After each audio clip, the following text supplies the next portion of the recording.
भारत जो है देवी देवताओं का देश है और यहाँ पर साधु संतों हों या देवी देवता हों या तमाम वो ऋषि महर्षि लोग हों, उनका सम्मान हर व्यक्ति के हृदय में समाया हुआ है। इसीलिए इसे प्राचीन काल से संतों का देश, देवी देवताओं का देश माना जाता है। यहाँ पर अगर कोई इनको गाली या कोई अपमानजनक शब्द बोल देता है तो हर व्यक्ति जो हिंदू धर्म से जुड़ा हुआ है वो व्यथित होकर रह जाता है। लेकिन पिछले 20-25 सालों से ये देखा जा रहा है कि लगातार हिंदू धर्म पर आक्रमण किया जा रहा है, उसके बारे में गलत शब्द का उपयोग किया जा रहा है और ऐसे लोग भारत में ना होकर दूसरे देशों से इस तरह के वीडियो वायरल कर रहे हैं, जिससे आम आदमी जो हिंदू धर्म की, हिंदू सभ्यता को पहचानता है, जानता है, उसको मानता है, उससे उसके दिल को आघात लगता है। ऐसे में लोग बोलते नहीं थे, लेकिन अब वो समय आ गया है जब लोग बोलने भी लगे हैं और इनका मुंह तोड़ जवाब भी देने लगे हैं। ऐसे में एक वीडियो वायरल हो रहा है जो कि इलियास सफरुद्दीन नाम के व्यक्ति का है, जो ना जाने कौन से देश, लेकिन पता चला है कि वो अरब देश से बैठकर इस तरह के भड़काऊ बयान और देवी देवताओं के प्रति अपमानजनक टिप्पणी कर रहा है। ऐसे में हमारे साथ मौजूद हैं बाराबंकी के पूर्व चेयरमैन जो हिंदुत्व को महत्व देते हैं, और अगर हिंदुत्व के ऊपर जरा सा भी कोई आक्रमण करता है या अपमानजनक शब्द कहता है तो वो चुप नहीं बैठते और उसका मुंह तोड़ जवाब देते हैं, चाहे कुछ भी हो जाए, चाहे उनके ऊपर मुकदमा हो जाए, चाहे उनके ऊपर कोई कानून कार्रवाई हो। इस बात से वो नहीं डरते, लेकिन वो कहते हैं कि उनके देवी देवताओं का अगर कोई व्यक्ति अपमान करेगा तो उसको मुंह तोड़ जवाब दिया जाएगा। तो हम लोग बात करते हैं, आइए उनसे। पूर्व चेयरमैन हैं हमारे साथ रंजीत बहादुर जी, उनसे मिलते हैं। आइए, नमस्कार। धन्यवाद। एक वीडियो वायरल हो रहा है जिसको मैं लगातार बताता आ रहा हूं कि सफरुद्दीन नाम के व्यक्ति का है, जो पता नहीं कौन से देश से बैठ के इस तरह के अपमानजनक, जो हिंदू देवी देवताओं के प्रति अपमानजनक टिप्पणियां कर रहा है। उसमें वो क्या मामला है? आपने भी सुना होगा मेरे ख्याल से वो वीडियो। जी, हमने सुना है जी। और थोड़ा सा सुधार कर दूं, ये किसी देश का नहीं, ये हैदराबाद हमारे भारत का ही है जी, और टीवी चैनल आदि पर भी दिखाई देता है जी। ये दुर्भाग्य है हमारा, ये हमारा दुर्भाग्य है कि हमारे ही देश में बैठ कर के और हमारे ही धर्म को गालियां दी जाती हैं, और जो हमारे धर्म के अलंबरदार हैं उनको टारगेट, उनको लक्ष्य किया जाता है। ये बहुत बड़ा दुर्भाग्य है। प्रजातांत्रिक लोकतांत्रिक देश है, जाहिर सी बात है कि इस समय सेनाएं नहीं लड़ रही हैं, जवान लड़ रही हैं जी। लेकिन ये जवानी जंग कहीं वास्तविक जंग में न तब्दील हो जाए, ये खतरा हमको भी है और हमारे देश को भी है जी। ये जाहिल कौम, मैं इसलिए कह रहा हूँ कि इन लोगों को इस बात का एहसास नहीं है कि इनकी वजह से दुनिया में अशांति फैली हुई है, पूरा विश्व अशांति के दौर से गुजर रहा है। अब मैं सफरुद्दीन की बात पर आना चाहता हूँ, जिसको अपने इस्लाम पर बड़ा घमंड है, बार बार मदुल्ला बोल रहा है। मैं इस मौलाना की बात पर आना चाहता हूँ कि आज की तारीख में इसका इस्लाम धर्म कहाँ पर खड़ा है और हमारे धर्म और अन्य धर्म कहाँ पर खड़े हैं, इसकी तुलना इसको हम जरूर कराना चाहते हैं। मुल्ला सुन, ना आज तेरा खुदा रह गया, वो भी तुझसे जुदा हो गया है, और ना तेरा अल्लाह है, वो भी तुझसे पल्ला झाड़ चुका है जी। मैं इस मौलाना को बताना चाहता हूँ, जिस आदम अलैहिस्सलाम का नाम ये ले रहा है, कह रहा है, एक्चुअली पैदाइश तो आदम हव्वा से मानी जाती, तो इसने पहले ही हव्वा निकाल दिया, इसलिए कि जानता था कि हव्वा तो हम लोग मानते नहीं, हम लोग बच्चों को डराते थे हव्वा हुआ करके, इसलिए इसने हव्वा को तो पहले ही काट दिया, आदम को बचाया इसने।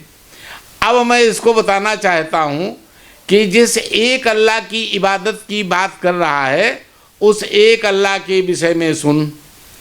तेरे उसी आदम के ज़माने से लेके, मूसा अलैहिस्सलाम से लेके, इब्राहिम से लेकर के और मोहम्मद साहब से लेकर के, और अगर आज की तारीख में भी देख लिया जाए तो तेरे एक अल्लाह की इबादत करने वाले कितने लोग दुनिया के अंदर हैं, इसकी गिनती तो मैं तुझे बाद में बताऊंगा। पहले मैं ये बता दूं कि तेरे एक अल्लाह की इबादत कर कितने लोग रहे हैं, पहले तू इसकी गिनती कर ले। तेरे अल्लाह से इनकारी उसी समय से शुरू हुई थी जिस समय से तू इस्लाम की शुरुआत मान रहा है, लाखों साल पहले। उसी समय से मूर्ति पूजा आई। तेरे मोहम्मद पैगंबर जो हुए हैं, जिनसे तू कुरान को नाजिल बताता है, जरा अपने मोहम्मद की जीवनी का एक हिस्सा मैं जो पढ़ा रहा हूँ वो भी पढ़ ले।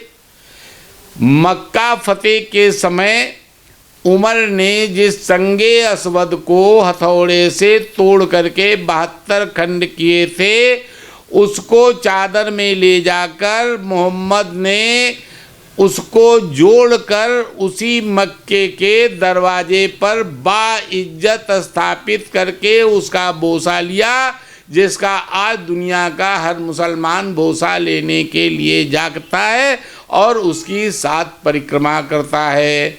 मुल्ले, मैं ये बता दूं, ये वही जिसको तू लिंगम पूजा कहता है, ये मेरे शिव हैं, शंकर भगवान हैं, ये जो वहाँ पहले भी स्थापित थे और आज भी स्थापित हैं। अब तू बता कि तेरा अल्लाह ताकतवर है या मेरा ईश्वर ताकतवर है? कौन था बचाने वाला हमारे शंकर भगवान को उस इस्लामी मुल्क के अंदर, और आज उनकी कौन रक्षा कर रहा है? वो आज जहाँ पर थे वहीं पर हैं, वहीं पर विद्यमान हैं। ये तेरे अल्लाह की ताकत को चुनौती मेरा ईश्वर तेरे मक्के के अंदर दे रहा है। अच्छा, एक सवाल मैं बीच में आपको रोकना चाहता हूँ कि सुना जा रहा है कि मक्का में भी कुछ मूर्तियाँ मिली थी, वो क्या चीज़ है? वो 2 मूर्तियाँ इन लोगों ने नहीं उखाड़ी थी। मक्का में तो 360 मूर्तियाँ थे। मैंने बताया मूर्ति पूजा तो कहीं दुनिया में बंद नहीं है। देखिए, मूर्ति पूजा दुनिया में कहीं बंद नहीं है, चाहे ईसाई हो, चाहे पादरी हो, चाहे बौद्ध हो, चाहे कोई भी धर्म हो। हमारा हिंदू धर्म तो खैर अग्रणी है ही है, लेकिन मूर्ति पूजा पर हमारा अपना एक विचार है। हम जिससे लाभान्वित हुए, चाहे सूर्य से हुए, चाहे चंद्र से हुए, चाहे वृक्ष से हुए, या जिससे भी हम प्रभावित हुए या जिससे हमें लाभ पहुंच गया, हमने उनको साकार रूप दे दिया। मैंने आपके चैनल पर पहले भी कहा था कि जो साकार है उसकी मूर्ति है, हमने साकार की मूर्ति बनाई। खैर ये अलग विषय हो गया, लेकिन मैं इस मूल्य को बताना चाहता हूँ जो अपने इस्लाम की श्रेष्ठता बता रहा है और कह रहा मैं एक अल्लाह की इबादत करता हूँ। जरा सा देखिए, इसका झूठ इसके इस्लाम से ही पकड़ लीजिए। ये बता मुल्ले कि तेरे मुसलमानों में मजार कौन बनाता है, दरगाह कौन बनाता है, औलिया पीरों के पास कौन जाता है, इनसे दुआ ताबीज कौन कराता है? ये सब अल्लाह मियाँ हैं तेरे, ये तेरे अल्लाह मियाँ हैं ना। ये सब कौन कर रहा है? और दूसरी चीज़ जो मैं बताना चाहता हूँ, ज़रा सा उसको ध्यान से, मैं मुसलमानों की 120 करोड़ की गिनती से ज़रा सा इनको इस मुल्ला से पूछ करके घटा दीजिएगा। अब मैं बताऊंगा कि मुसलमानों की असली संख्या कितनी है। तू ये बता, तेरी कुरान के मानने वाले, तेरी कुरान की आयतों पर चलने वाले, उनकी हिदायतों को मानने वाले कितने लोग हैं? रोज़ा, नमाज और ज़कात करने वाले कितने लोग हैं? चोरी चमारी से बचने वाले कितने लोग हैं? जिनाकारी से बचने वाले कितने लोग हैं? औरतों को पर्दे के बाहर किसने निकाला? हिंदुओं ने निकाल लिया है। तेरी औरतों को पर्दे के बाहर निकलने वाली कितनी औरतें हैं? आज दुनिया के अंदर तू अपनी हिदायतों को, अपनी कुरान की हिदायतों को, अपनी हदीस को तू कितना पालन कर रहा है? मुल्ले ये तो बता दे, तेरे मुसलमान कितने पालन कर रहे हैं? कितने लोग पंचवक्ता नमाजी हैं? बताएगा मुल्ले। और अगर वो नमाजी नहीं है और अल्लाह की हिदायतों पर नहीं चल रहे हैं तो फिर क्या हुए? हमें तो तू काफिर कहता, उनको कुफ्फार कहेगा? कह कुफ्फार उनको। और मैं तेरे कुफ्फारों की गिनती कराए देता हूँ। आज जिस मूर्ति पूजा की तू बात कर रहा है, पाकिस्तान में हमारे मंदिरों की हिफाजत कौन कर रहा है? बांग्लादेश में हमारे मंदिरों की हिफाजत कौन कर रहा है? अरब जहाँ पर प्योर इस्लामिक लोग हैं, वहाँ पर मंदिर की ज़मीन हमको कौन दे रहा है? दुबई में हमें मंदिर की ज़मीन कौन दे रहा है? तुर्की, इंडोनेशिया। आप कोई भी मुल्क, दुनिया के किसी भी मुल्क में, चाहे वो इस्लामिक हो, चाहे वो कैथोलिक हो, चाहे ईसाई हो, चाहे बौद्ध हो, कोई दुनिया का जहाँ पर हिंदू है वहाँ पर मंदिर है, वहाँ पर मूर्ति है। कहीं पर भी बता दे कि तेरे इस्लामिक देशों में, मैं इनकी बात नहीं करता हूँ, तू अपने इस्लामिक देशों से हमारे मंदिर और हमारी मूर्तियां खत्म कर पाया? तू तो आज उनकी हिफाजत कर रहा है, और जो लोग हिफाजत कर रहे हैं उनको तू काफिर कहने की अगर ताकत रख सकता हो तो कह काफिर मुल्ले, उनको भी तू काफिर कह, उन मुल्कों को काफिर कह। बातें अलग होती हैं, काम अलग होता है। इन जैसे मुल्लों ने इन 25 साल के अंदर जो जहर घोला है, हमें क्या बोलने की ज़रूरत थी? जो इन मुल्लों ने जहर घोला है, इस जहर का नतीजा है कि ये कहीं जबान की जंग तलवार की जंग में तब्दील न हो जाए। और इस मुल्ले को मैं बताना चाहता हूँ, अब मैं अपने धर्म की वृद्धि के विषय में बताना चाहता हूँ।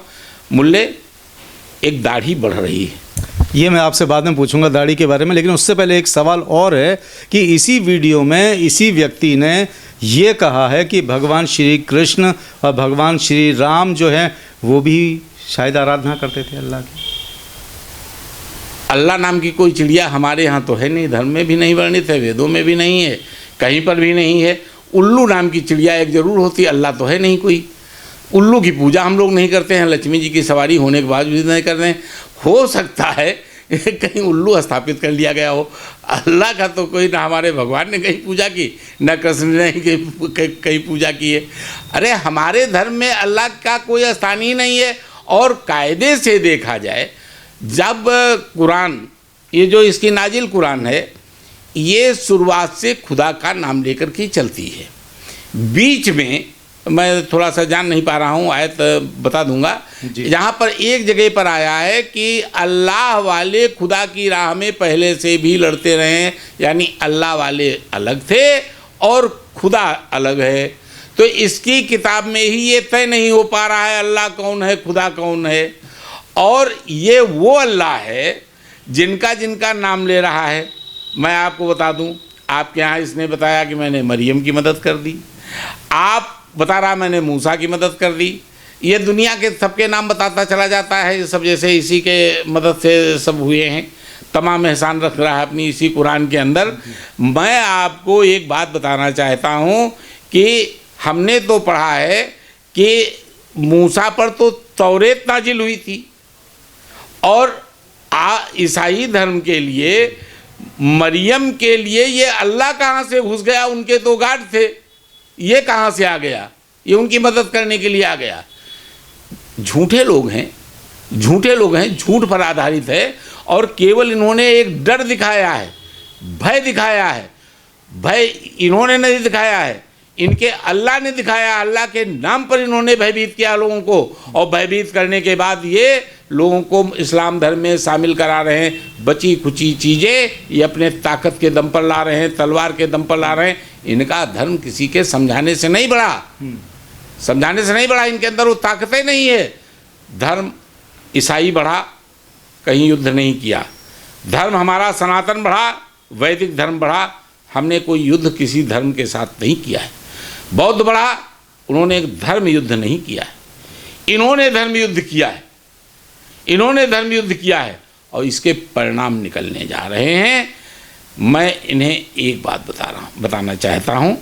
वो आपके सवाल से पहले मैं जान रहा हूँ कि आप एक सवाल हमसे पूछेंगे, लेकिन उसका मैं जवाब बाद में दे दूँगा, उसको चाहे जैसे आप पूछे। मैं इनको बात आ गई है तो अब मैं ज़रूर कह डालूँगा कि मुल्ले देख, एक दाढ़ी बढ़ रही है, और ये दाढ़ी नहीं है, ये हमारा धर्म बढ़ रहा है मुल्ले।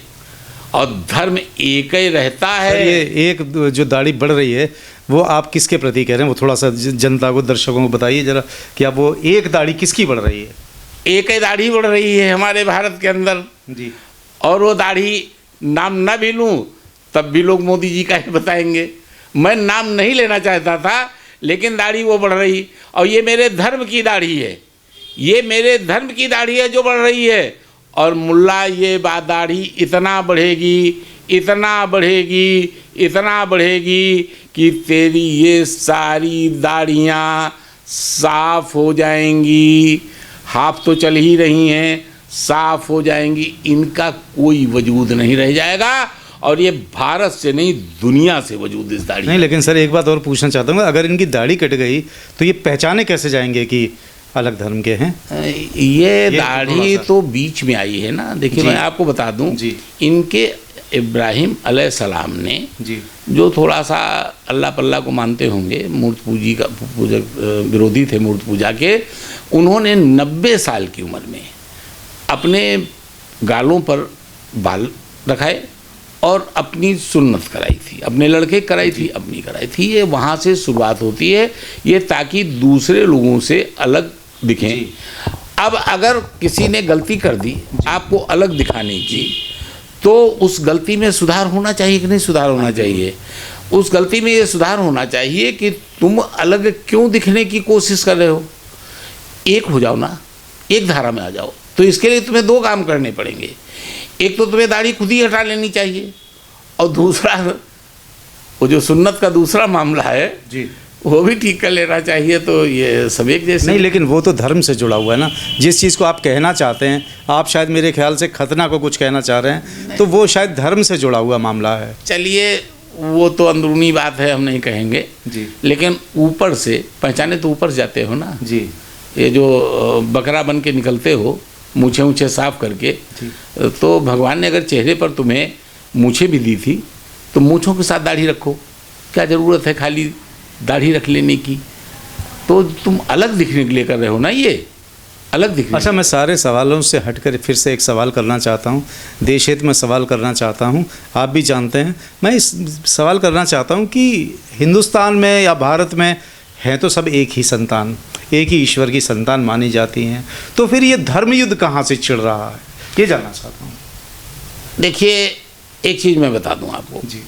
ईश्वर आप किसी को मान सकते हैं, हम किसी को मान सकते हैं। कोई इबादत कोई किसी की करने लगे, इससे हमारे आपके बीच में मतभेद नहीं पैदा होते और होना भी नहीं चाहिए। मैं मानता हूँ आपको अपनी आस्था पर अधिकार है, मुझको मेरी अपनी आस्था पर अधिकार है।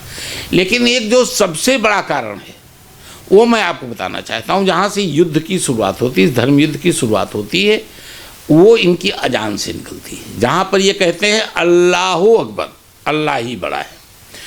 अब आप ये बताइए, अगर मैं अभी आपके पास बैठा हुआ हूँ और मैं कह दूं कि मेरा ईश्वर ही सबसे बड़ा है, तो आप इसको बड़ा सहज स्वीकार नहीं करेंगे। जी बिल्कुल, हमारे दबाव में कर सकते हैं, लेकिन ऐसे नहीं करेंगे आप। तब आप कहेंगे आपका ईश्वर का है बड़ा, मेरा क्यों नहीं बड़ा है? बात झगड़े की यहीं से शुरू होती है।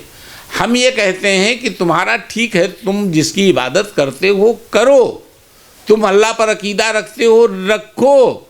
हमारा ईश्वर भी अगर निराकार की बात तुम किसी तरह से अपने को श्रेष्ठ साबित कर सकते हो तो उस पर हमसे बहस कर लो आकर के।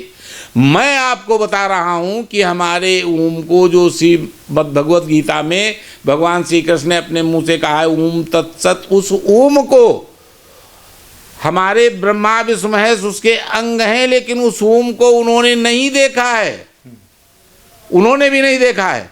तो निराकार कौन हुआ? हमारा ओम हुआ कि नहीं हुआ? जी। इसके बाद अब आप अपने अल्लाह को निराकार मानते हो तो मानते रहो, फिलहाल हम तो नहीं मानते हैं। और अल्लाह तो आया ही बाद में है। अल्लाह को तो इन लोगों ने क्रिएट कर दिया है, पैदा कर दिया। अल्लाह नाम की कोई चीज़ था ही नहीं। ये तो दाल भात का मूसलचंद है, सब धर्मों के बीच में आके घुस के बैठ गया और दुनिया को बर्बाद करके रख दिया इसने आकर के। इसने नहीं कर दिया, इसके अनुयायियों ने जो अल्लाह को ले करके आए उन्होंने कर दिया, और आतंकवाद और फसाद की जड़ बन करके खड़े हो गए ये। सर मैं एक बात जानना चाहता हूँ, करीब 20% के आसपास यहाँ पर मुस्लिम समुदाय है, लेकिन वो सभी तो ऐसा नहीं है, और ये कुछ लोग हैं जो इस तरह के अपमानजनक शब्द बोलते हैं, लेकिन बाकी मुस्लिम तो हमारे भारत का बहुत शांति प्रिय है। इसके बारे में क्या कहें? बिल्कुल सही आप कहते हो, बिल्कुल सही कहते हो। मैं एक संवैधानिक पद पर हूँ, मेरी पत्नी भी चेयरमैन है इस समय। हमारे पास भी यहाँ का मुसलमान आता है, बैठता है, मैं बगैर भेदभाव के, और हमारे मोदी जी भी इस बात को कहते हैं सबका साथ सबका विकास। आज हमारी जितनी योजनाएं हैं सबके लिए हैं। अगर ये हमारी निगाहों के दुश्मन होते, जैसे मौलाना कह रहा है कि मैं असहाय निरीह हिंदुओं को नहीं मारूंगा, आरएसएस आतंकी हैं, फलाने आतंकी, इनको मारूंगा। अरे मुल्ले, तुझे ये मालूम ही नहीं है कि मैं तुझे नहीं मार रहा हूँ, और इसलिए नहीं मार रहा हूँ कि हम मानवता के पुजारी हैं, वरना तू हमें क्या मारेगा? तू क्या मारेगा? हम उन मुसलमानों के और हम पूरी तरह से, हम हमारी सरकार सब हिमायती हैं, लेकिन एक बात और भी है, इस तरह के अगर ये चंद लोग चिन्हित हो चुके हैं जी, तो आपकी मीडिया को भी ये मांग करनी चाहिए कि इन पर कार्रवाई हो क्यों नहीं रही है, इनको क्यों इस तरह से छुट्टा छोड़ा गया है, जो ये हमारी भावनाओं को भड़का करके हमारी भी जबान को गंदा करने का प्रयास कर रहे हैं। अब हिंदुस्तान का मुसलमान अपने में बदल रहा है। आप देख रहे हो, चाहे औरतें हों, चाहे जो कहते तीन तलाक पर औरतों ने हमें समर्थन किया कि नहीं किया जी, मंदिर पर हमारा समर्थन हो रहा है कि नहीं हो रहा है, तो बदल रहा है। इन मुल्लों के कहने से कुछ नहीं होता। यही मैं कह रहा हूँ कि तेरे अल्लाह की हिदायतों पर, तेरी हदीसों पर, कुरान पर अमल कितना आदमी कर रहा है, उनको तो गिन ले, दुनिया के अंदर कितने लोग कर रहे हैं। अब बताइए, जो आदमी हमें मंदिर की जगह दे रहा है अरब कंट्रीज के अंदर, तो उसको काफिर कहने की हिम्मत करता है? वो तो अरब कंट्री का राजा है ना, दुबई का राजा होगा, अमीर होगा, वो दे रहा है ना, कहे उनको काफिर? अभी पाकिस्तान, खाली बांग्लादेश की सरकारों ने हमारे मंदिरों पर हमारे हिंदुओं की सुरक्षा के लिए कानून बनाए हैं, हिफाजत कर रहे हैं हमारी। मान लिया न कर पा रहे हों, ठीक है, लेकिन यह है कि तेरे जैसे कटमुल्लों की वजह से वो कर भी नहीं पाएंगे। तो मैं समझ रहा हूँ कि ये जो हो रहा है, तो इनको भी तो काफिर कहे, नहीं कहेगा। सवाल सत्ता से कीजिए, विपक्ष से नहीं।